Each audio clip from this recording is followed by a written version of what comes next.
This is India's year of G20 presidency, and the country is seeing increased global engagements, as part of which perhaps we have with us United States Assistant Secretary of Commerce for Global Markets, Arun Venkataraman. Very welcome, sir. We are seeing increased engagements around the world, increasingly with the United States, one of our most important strategic partners. Can we do some crystal ball gazing, really, how the year pans out? You just mentioned a while back at your press interaction that the U.S. Commerce Secretary would be here perhaps in the month of March. Yes, happy to. I think this year holds a number of opportunities for engagement, both at the bilateral level as well as the multilateral level between the United States and India. We are looking forward to a range of economic collaborations and dialogues between the United States and India. We just had the U.S.-India Trade Policy Forum last week. Yes. U.S. Commerce Secretary Raimondo will be here in March, where she, together with Minister Goyal, will be convening the U.S.-India CEO Forum and the U.S.-India Commercial Dialogue. And then in addition to that, we look forward to a lot of multilateral activities, such as working through the Indo-Pacific Economic Forum with a number of partners, and we are pleased that India was a founding partner of the Indo-Pacific Economic Framework. Of course, India's G20 presidency goes without saying of what an important year that will be, and a lot of engagement through that as well. Yeah, all right. So let's go one by one. So these are top-level engagements, but when action has to happen, it has to happen on the ground. So you need people moving around between the two nations. The issue of visas keeps coming up. Is there some thought on that? The difficulties that many times, for example, on the H-1B issue? Absolutely. You know, we have heard the challenges that are associated with the issuance of visas. We've heard from our Indian friends about some of those challenges. And let's face it, the pandemic did create quite a disruption to the issuance of those visas. But I'm pleased to say that we have really put ourselves on the trajectory to get past that. Last year, with respect to student visas, we were able to issue more student visas last summer than we had in the entire year before. And of course, for students, that's very important because they need to be in school by a certain time.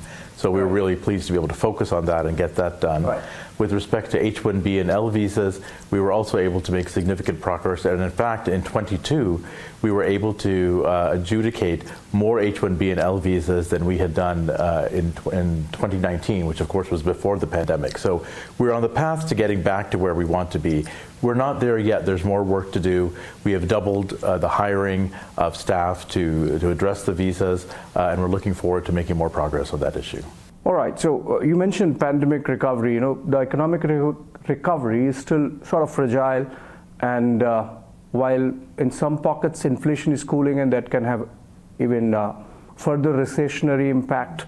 Post-COVID, we were talking about China plus one and the shifting of supply chains. But if China's recovery happens, are we going to see again a recalibration where the shifting of supply lines to India, for example, does not happen, or are we really steady about that? So I think the pandemic revealed quite clearly that the supply chains as existed before cannot work for the modern economy. It does not work for our people as they were originally set up. The disruptions that we witnessed and the impacts it had on our economies, and more particularly on those most vulnerable citizens, that is not sustainable. And in fact, more important than how the governments have recognized that, what I would say is that industry itself, across sectors, has recognized that it is no longer capable of maintaining supply chains where there are choke points in locations that are vulnerable to certain disruptions. And so industry itself is taking on the initiative to diversify those supply chains. We know that when you diversify supply chains, that is not a short-term change, that is a long-term change. So we welcome the fact that China is reopening and is taking steps in that direction. But I think the question on supply chains is a question that's a change that is happening for the long term. All right, last two quick questions. One is, of course, on the side of the United States, the issue of duties that the U.S. keeps raising with India. On the side of India, for example, getting back in the general system of preferences. Are we moving in that direction? I think we're moving in the direction of really finding a path forward. Let me first begin with the generalized system of preferences. That situation, as you know, is a statute that is designed by Congress. So at the end of the day in the United States, the U.S. Congress will need to reauthorize that program because it expired in 2020, not just for India, but for all of our trading partners that are emerging economies.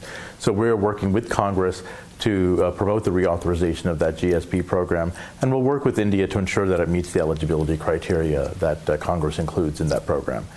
With respect to tariffs that the United States has identified, we want to make sure that that Prime Minister Modi's commitment to strengthening domestic manufacturing in India achieves its objective, and we support that objective. But we also know that in order to meet that objective, we have to make sure that companies that come to manufacture here, part of the attractiveness of the market is not simply the size of the market, but their ability to manufacture and get their components and the products they need. If those components are tariffed, then it makes it very difficult to manufacture here. Yeah. We know the government knows this well, and we look forward to them taking steps to address that. All right, my last question. President Biden would be traveling to New Delhi to participate in the G20 Leaders Summit sometime towards the end of the year. And I believe it's planned for September. And apart from the bilateral aspect, India and the United States are part of a Quad, also the IPF you mentioned, and then there are partnerships in areas like those critical and emerging technologies and the semiconductors issue. You think some movement is likely in that direction, in that area? Definitely. I think the scope for deepening our collaboration when it comes to critical emerging technologies is really unlimited. There's so much to do together in this space. We're entering a world where those critical and emerging technologies, we are still just learning about some of those technologies. The potential for the United States and India to collaborate, whether it's in terms of research or whether it's in terms of commercialization or in terms of policymaking, there are so many areas where we can collaborate, and I think we'll be seeing more of that in the months to come. All right, let me bring the second last question. The last question. There is always an intersection between commerce, trade, and security.